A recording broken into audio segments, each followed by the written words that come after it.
Hey guys, Jay. Welcome back to the channel. So this is going to be a little bit different from. This isn't really toy related. With like my other channels, this is something a little bit more close to the heart. I just wanted to talk a little bit about some of the things I'm seeing on the news and give my personal take on a few things.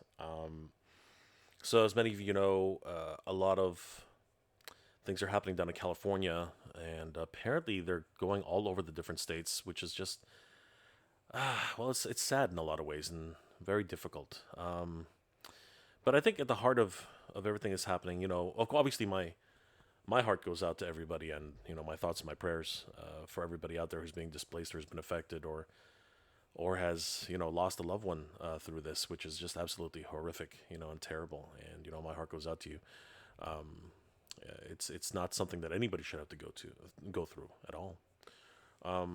But at the same time, I've been watching these reports, and something dawned on me, which I think not a lot of people are talking about, and I think that not a lot of people talk about this, and I think that it's actually very important to talk about this, and that's when you lose your home. So I think losing a home is an absolute tragic thing. I I've been when I was much younger, I used to move from place to place to place. And because I immigrated to Canada, where I live right now. And when I was much younger, I used to live with my cousins because they helped us out when we arrived in Canada. And then I moved to, a temporary housing situation where, my mother and my father would go to work during the day. My grandfather, my grandparents, my grandmother would take care of both of us. And we'd live in a place for about a year. Then we'd found a bigger place because again, my parents, their job situation changed, sometimes for the better, sometimes for the worse. And then we'd move on to the next place. I moved schools about 6 times. I went to six different elementary schools, primary schools in some parts of the world. And then finally, we started to settle down. But each and every time, I felt like I was losing my home.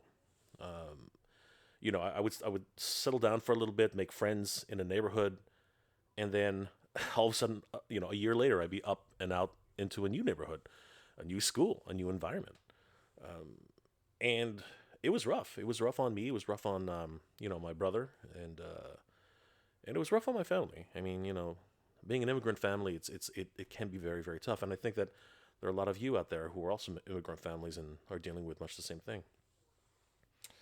But I had to deal with that and learn how to cope with that. And I think that that's really at the heart of what I want to talk about today. There are going to be a lot of people who are losing their homes for the very first time, especially during this situation.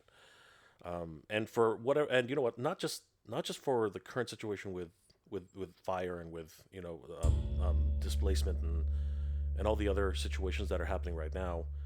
Hurricanes and all that stuff, natural disasters, but even just the cost of living right now, with the rent and gas and everything along those lines, situations are going to change very quickly.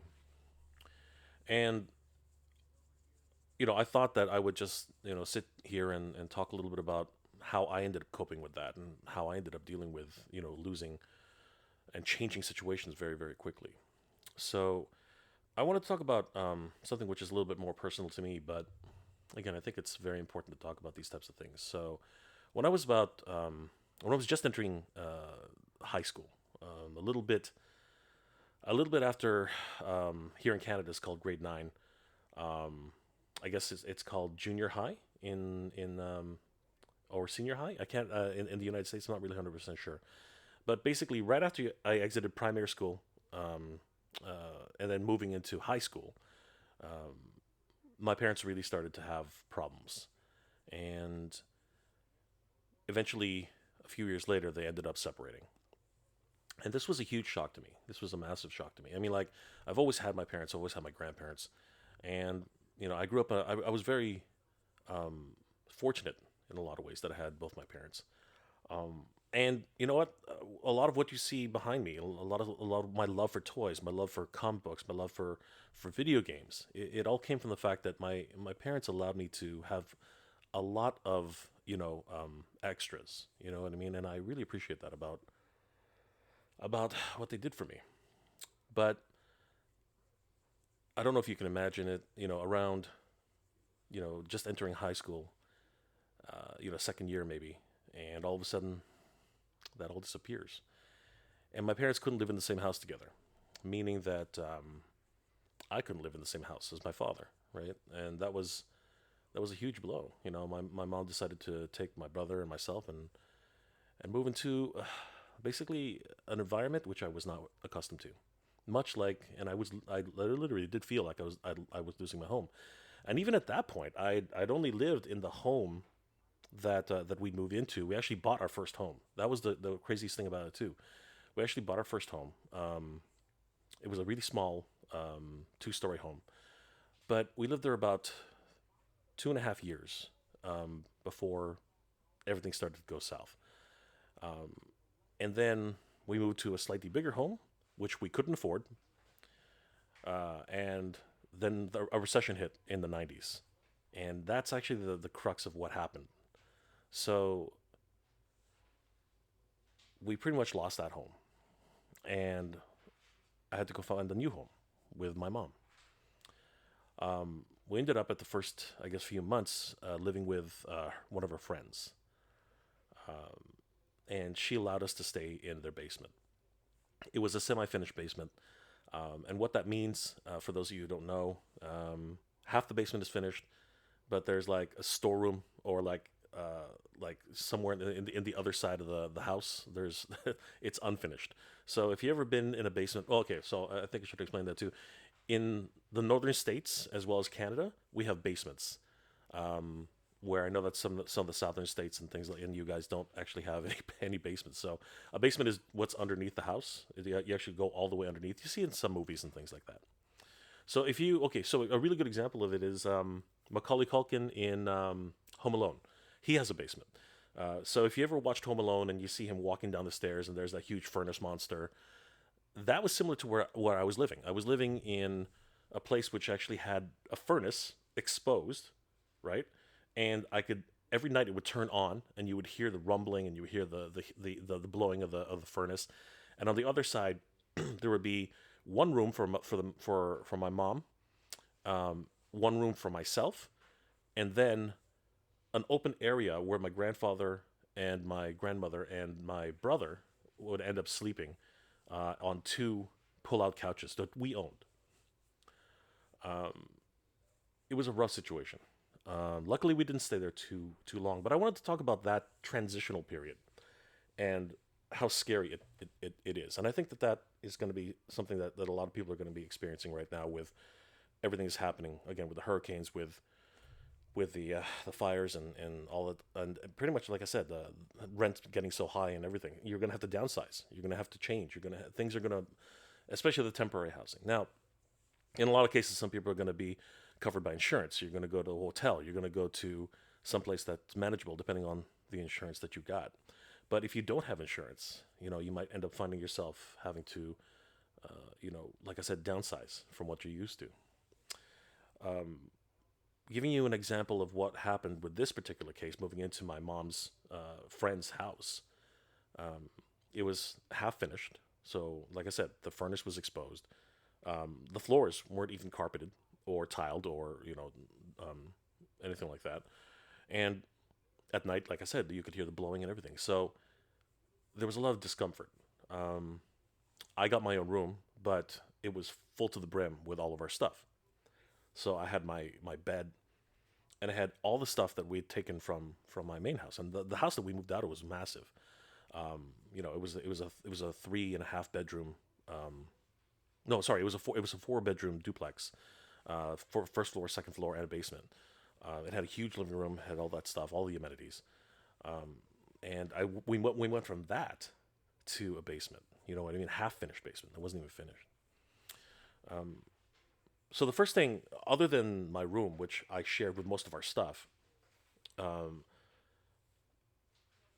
what ended up happening is there were these other things that kind of had to get used to really quickly.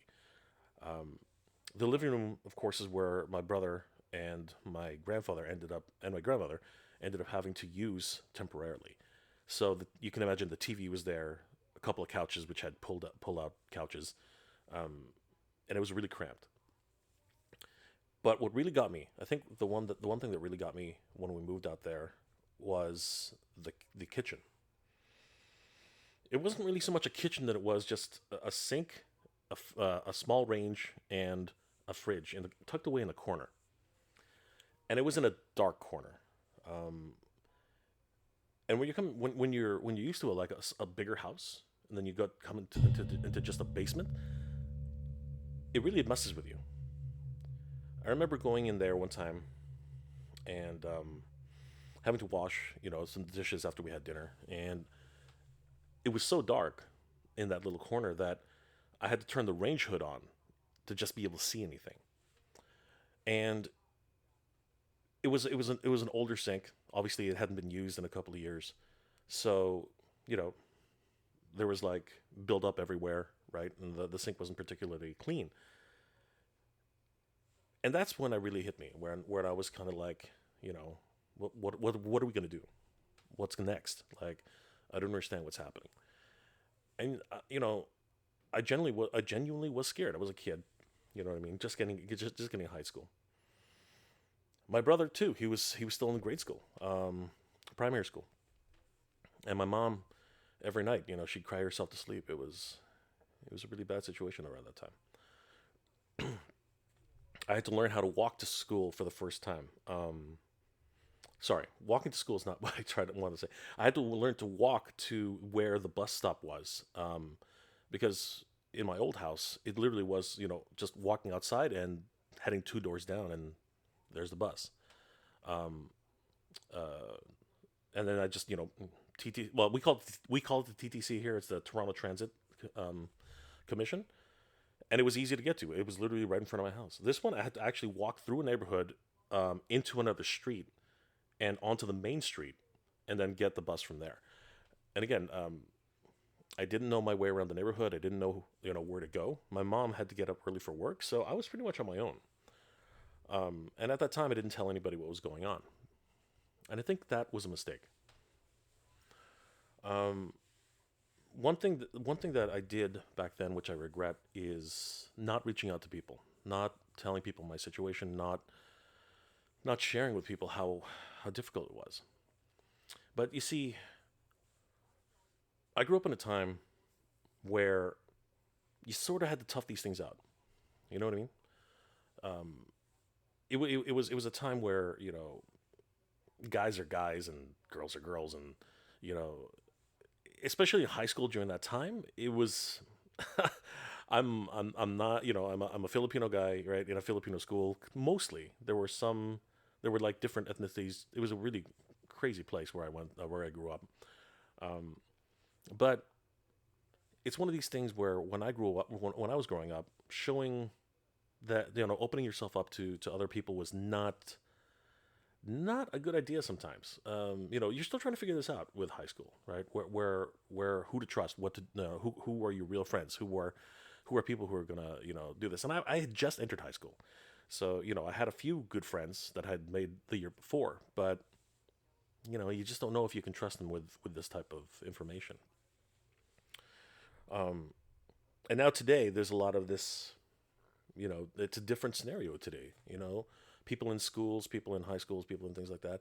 They're dealing with a different type of dynamic. You know what I mean? Like for us, it was in the playground. You know what I mean? Like after school activities, all these crazy things that we did in high school. Hanging out at the mall, right? Those things just don't seem to exist today. Um, and I find it a shame. Of course, I by this time I'd already stopped playing with toys, at least publicly.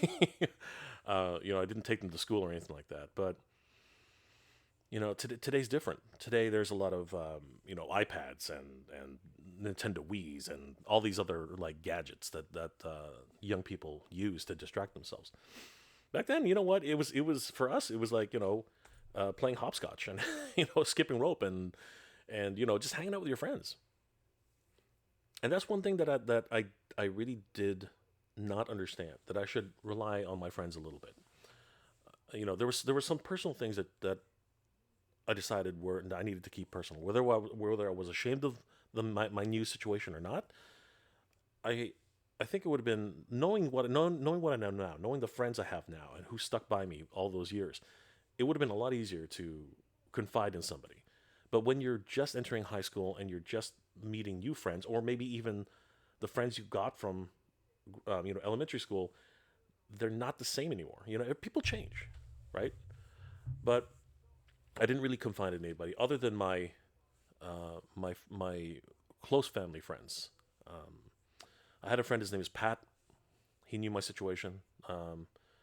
His sister Cher, she knew the situation too. And yeah, those were the only ones who I could really confide in, because they would come over, they would try to help.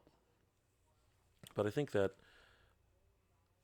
it would have been a lot. And you know what? I think that that's what it really comes down to. You got to lean on the people who you really trust, right?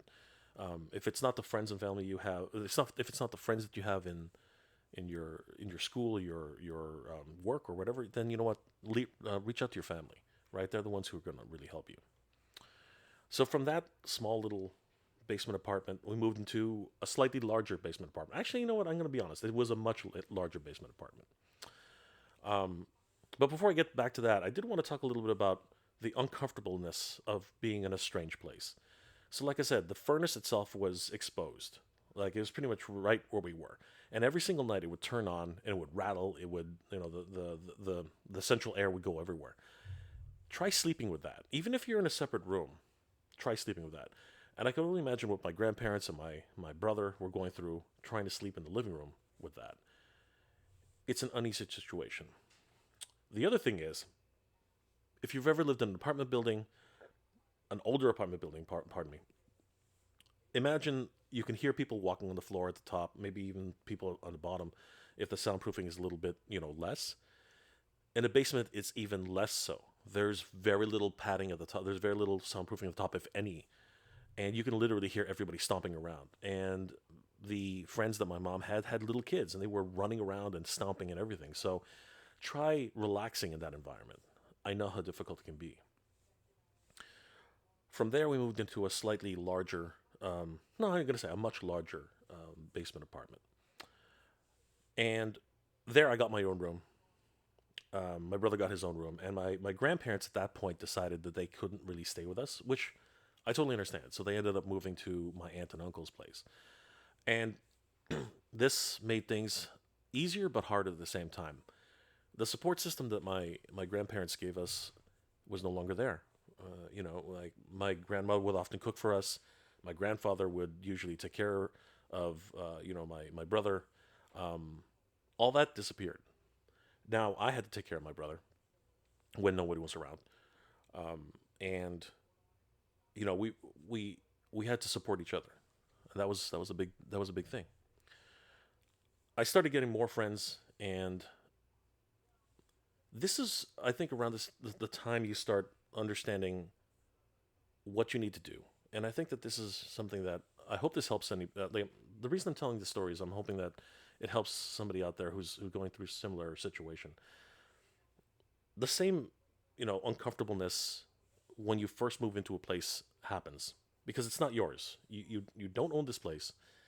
It's a strange place in a strange neighborhood, and honestly, it's one of those things where this does not feel like your home. And for a while, for a long time, I think it took a year and a half, it didn't feel like my home. It felt like somebody else's home. It felt like, and as it was, somebody was living upstairs. Somebody every now and then they'd walk down, bang on the door at any time, and tell us something, deliver mail, or give us some discuss with us some issues that are happening in and around the neighborhood or whatever. And that feels like an invasion of privacy, but at the same time they've just been trying to be as polite as possible, and I get that. But no matter what, you feel vulnerable. I think that's the biggest problem with living in somebody else's home. You feel vulnerable. You feel like at any point somebody's just going to walk down that stairs and say, "Hey, you know what? This isn't working out. You're going to have to go." Because that's exactly what happened, the first time. in a lot of ways. It wasn't working out with my father, with my mom and my father, and they came to the conclusion that one of them had to go, and it's that vulnerableness that you know that's frightening. And the thing is that once you get displaced from your primary residence, once you get displaced from where you live, it's gonna hit you pretty hard. It took me a long time, and as I said, this one was a lot easier. The situation, the bus stop was actually only two doors down, so I just would walk out. And this actually had a side entrance, this new place, so that was really nice. So we would just like walk up the basement stairs and head off to the high school. And by this time, actually, about a half year later, my brother actually entered high school, so it was actually a lot easier. I could keep an eye on him, and we could just go home separately and come back, and it was not as difficult. But all the same anxiety driven things are still there. The furnace, which was at this point, tucked away and put inside its own area behind closed doors, it's still loud as hell. If you've ever been in a basement, even in a basement apartment, you'll know that the furnace is pretty much right beside everybody. You can still hear it, right? People stomping up on the floors, kids running around, and the first few months, you're gonna jump a lot. You're gonna just second guess yourself. Like you're gonna hear noises, even when you're alone. It's gonna not feel comfortable, and that's the part that's the hardest when you're starting to live in a new environment, a new place. But eventually it does start to feel different. It starts to change. You start realizing when people start coming home. It's strange to hear, but you do actually start figuring out internally. You don't even have to think. You don't have to check your watch or anything like that. You'll start figuring out. Okay, this is when the landlord's going to come home. This is when his kids are going to come home from school. This is when things are going to get noisy. So you do things to counteract those noises, to counteract those times. You'll start doing work around the time people are stomping around, because what, you're concentrating on something. You'll start maybe listening to music around that time when you're doing homework. You'll start making yourself busy or distracting yourself during those times. And that's actually how you cope with these things. You learn to live in the environment that you're in. I'm not saying it's going to be easy. I'm not saying it's going to be a walk in the park. It's going to be scary. It's going to be scary as hell. For a long time, I didn't know, as I said, what was going to happen. And then there are the times where people are especially the people living upstairs. We're all human, so the kids are going to start fighting. The parents are going to start fighting. I can't tell you how many times I heard my landlord and his wife just. It sounded like they were going to murder each other. Like it was crazy. It was absolutely nuts. Like they were like, I'm pretty sure at one point they were throwing things at each other. It was that bad. I heard the kids crying, and you know, at that point it was weird too, because I remember my mom coming to me one time and saying, "Should we call the police?" But between the three of us, my mom, my brother, and her, we said no. You know what? Let's see what happens, right? And of course, it was nothing. Today, people call the authorities on anything at any drop of a hat, and it's crazy. Oftentimes it's just a small argument which kind of blows up. But you're going to deal with those things. You're gonna, if especially when you're living in somebody else's home or living in a complex, that is going to be full of a lot of different people, especially during an emergency. So you're going to hear a lot of different noises. You're going to hear a lot of different situations, and it's scary. But the important thing is to stay calm. The important thing is to realize that you're not the only one in this situation. There's a lot of people going through the same thing.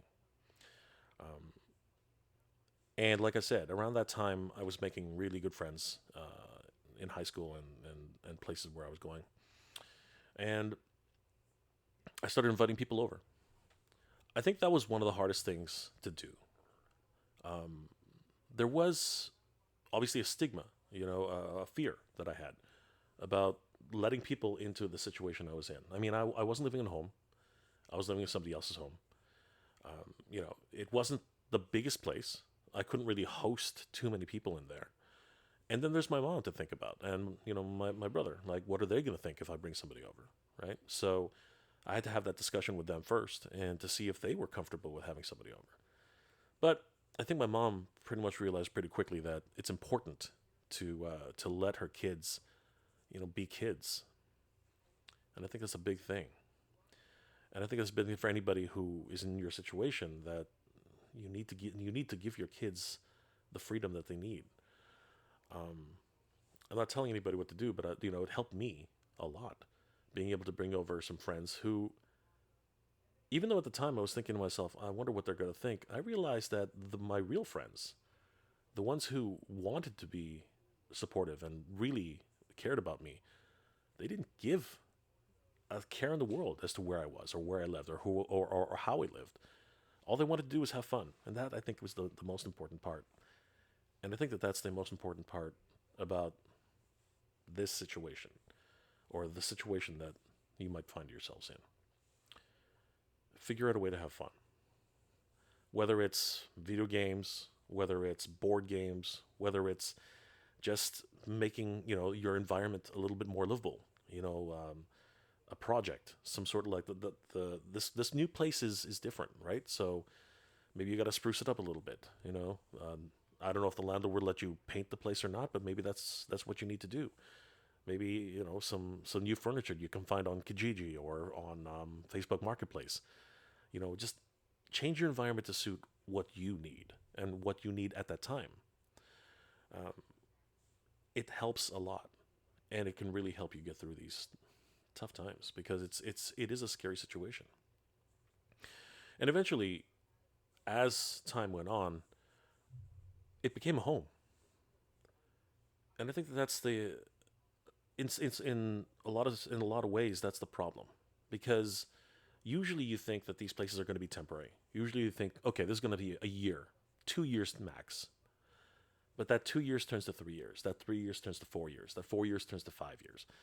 And be it any number of situations, you have a job change, you get laid off from your job, the insurance doesn't give you, what you were expecting from the settlement of the home, the, there are unexpected expenses. Sometimes your stay in this temporary situation has to get extended. And for me, that extension lasted over 10 years in a basement. I went through I went through high school. I went through the better part of my high school years, probably like the last few years of it, and then even all the way up until the end of my college years. That's how long I stayed in this place. But I had to deal with it, and it was tough. I had a hard relationship with my mom at that time. Because my father was estranged. I really didn't speak to him very much. My brother was now entering high school. I was just about to enter college, and it was rough for me. There was a lot of stress that was happening at that time between me and my mom. And honestly, I'm gonna be the first to tell you, I did not give her an easy time, and I regret that, because what she gave me around that time was freedom. She gave me a lot of freedom and a lot of time to rediscover who I was. But obviously, when you're young, you think you know everything. Sometimes you lash out at the fact that you don't have enough freedom, because there were rules to follow. And sometimes I felt that I don't need to come back at 9:30. I should be able to go out until 11, 12, 1 o'clock in the morning. My friends are doing it. Why shouldn't I be able to do it? But although we would fight, and although we would have disagreements, around that time I realized I have to at least respect who she was. She's the one paying for this house. I'm not paying for it. I was not the one, bringing in any money to help, the situation. So I understood that, but at the same time, I wanted a little bit more. And it's tough, but especially if you are a younger person in that situation, I think that it's something you need to think about. You should think about what your parents are going through, what the people around you, who it is that's providing for you. That's something I think you should consider. And of course, the parents. For everybody out there, your kids are going through a lot too. They're going through a lot of stress. They're going through a lot of changes, right? So maybe it's just best to sit down and understand each other, or try to understand each other. I know it's tough. I know that sometimes it's hard to see eye to eye, but especially in this time where, like I said, there's a lot of temptations online. There's a lot of temptations everywhere. But I think it's very important for everyone just to sit down and understand how that goes. What I can say, though, is no matter what situation you find yourself in, it gets better. As I said, we thought we were only going to be here 3 years max. It ended up being 10 years. But eventually, over time, I found a job after graduating college. My mom's situation got better. She found a job, and eventually, we ended up finding a place, and I look up to my mother for this because she ended up actually getting enough money scrunched together with the help of some family members, and she bought her own house. So when it comes down to it, what I really want to just say is there's going to be a lot of times where you think that everything's like it's life, life has given you a bad hand. It's dealt you the worst situation, especially now with everything that's happening with everybody. People are being displaced, hurricanes, floods, fires. All this stuff. Again, like I said, higher rates of rent is going up, food is going up, everything's going up, right? So your situation can change at the drop of a hat, and you're gonna feel like you've been left behind, like the world is against you, and everything is just crazy. But what I want to say, if I'm honestly, I don't know what I'm saying, but I think that what I would like to say, what I'd like to convey, is that it's gonna get better. No matter where you're living, no matter what your situation is, it's gonna feel like a different place. It's gonna feel like a place which doesn't fit with what you're accustomed to. Whether it was a big house, whether it was a small apartment, whether it was something else, it was yours.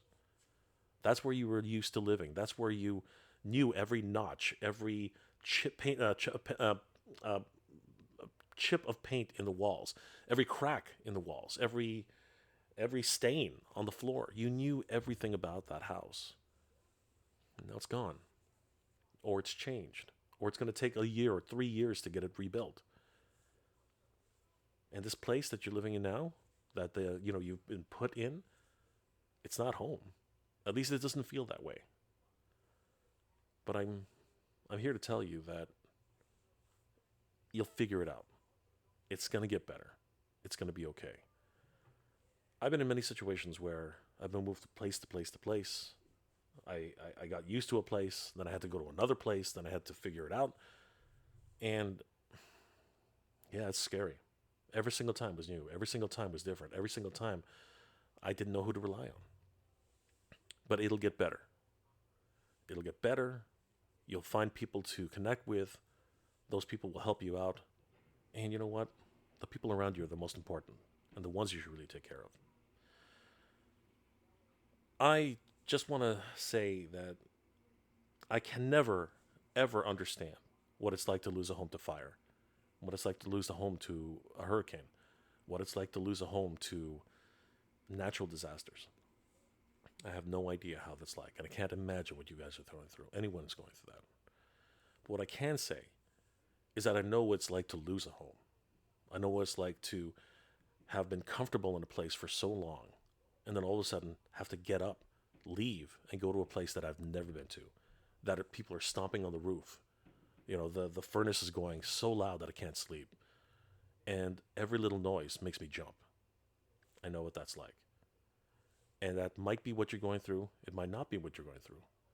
But no matter what, I know for a fact that the first few nights, you won't be able to sleep properly. That might extend it to weeks, maybe even months. But I can tell you that it will get better. And no matter what, as long as you tough it out, everything will change. And hopefully, you'll be able to find that wonderful place of your own and get back to living again. Guys, again, my heart goes out to everybody who's being affected by this fire in California. And of course, I was saying it even back then. Everybody in North Carolina, everybody in Florida who has been displaced, my heart goes out to you. And if you're someone who's now dealing with the anxiety and the difficulties of having to move to a place you just don't know because of insurance, because of not having insurance, and you're downsizing a lot, and you're living under somebody else's roof, it's going to get better. I know how scary it can be, but it's going to get better. I just wanted to let you guys know, and just have this talk because I know what it's like. I know what it's like to have to leave my home and go somewhere that I just don't know. And I can tell you, it is going to get better. Guys, my heart does go out to everybody who's being affected by any sort of situations.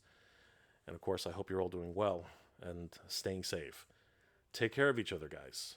Care about everybody. Make sure to care for each other, especially, and reach out. Reach out to everybody who is important to you, your brother, your mother, sister, your cousin, anybody, and get that support that you need, because those are the people who really do care about you. And confide in people. Confide in the people who really care about you. And make sure they really care about you, because there are a lot of people who take advantage of you too. Guys, I hope you are all doing well and are staying safe. And I hope that if you are in this situation, that you will be doing well very soon. I hope so. And of course, if you've lost a loved one, my heart goes out to you. Take care, everybody. I hope you're. I hope things will get better. I know things will get better. It's going to take a little while, but it will get better. All right. Good journey. Geek proud.